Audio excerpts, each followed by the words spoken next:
Think about educating people about drugs.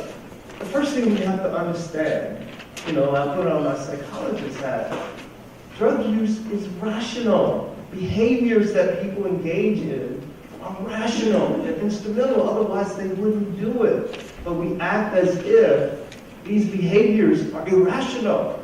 They're rational. And then when we think about something like heroin, it's like, well, we have to think about, well, what does heroin do? Well, heroin, it's a pain reliever. It's an excellent pain reliever. It also can save your life if you're suffering from dysentery and diarrhea related.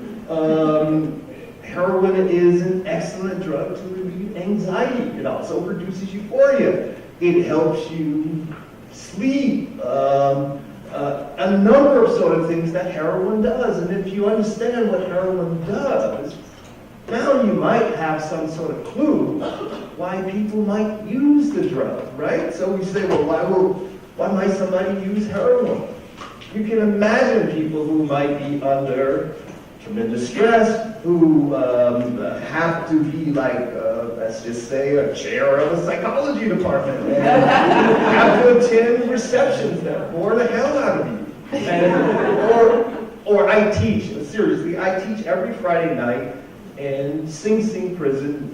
It's a maximum security prison in New York City. My cousin is a student in my class. He's there for 25 to life. And then I go to this prison and I see these people, these predominantly 1,600 men, predominantly black and brown.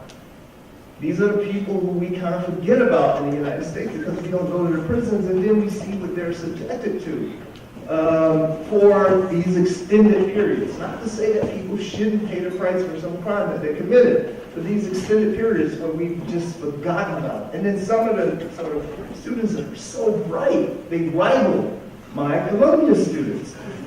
And then all of these sort of things that one has to deal with, struggle with, a black man going into a prison, predominantly black men, who are the inmates, and I'm also treated like a prisoner when I'm there, because that's the only sort of a program behavior that the correctional officers have. So all of these sort of struggles, you can imagine people who have these kind of pressures and struggles. Heroin is excellent for kind of turning off those troubling thoughts. But we still have to think about the addictive potential, because this is the kind of thing that we worry about with drugs like heroin. Heroin, certainly, there are people who use heroin who are addicted. But the thing we have to keep in mind is that the vast majority of people who use heroin are not addicted. 75% or so are not addicted. But we act as if you use heroin, you become addicted. That's not how it works. That's not how it works.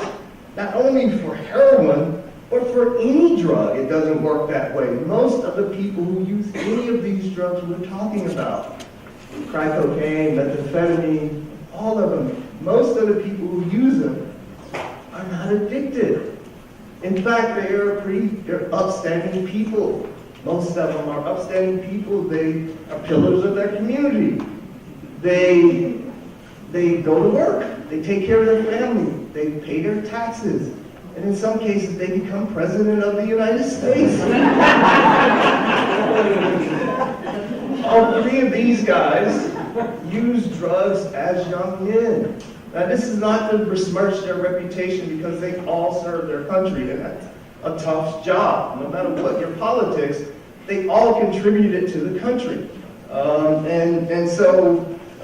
So my point is not to besmirch their reputation. My point is, maybe this guy should have used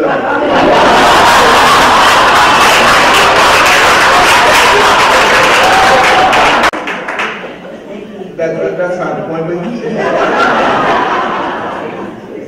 but this guy says that he's proud of the fact that he hasn't used drugs. He wears it like a badge of honor. But that's not my point. My major point is this, is that most people who use drugs, they don't need treatment, nor do they need jail. They need to be treated humanely. That's the point. That's a major point. Most of the people are not addicted. Another point is that simply knowing that someone uses drugs does not provide enough information to tell you whether they are meeting their obligations. All you know is that they use drugs.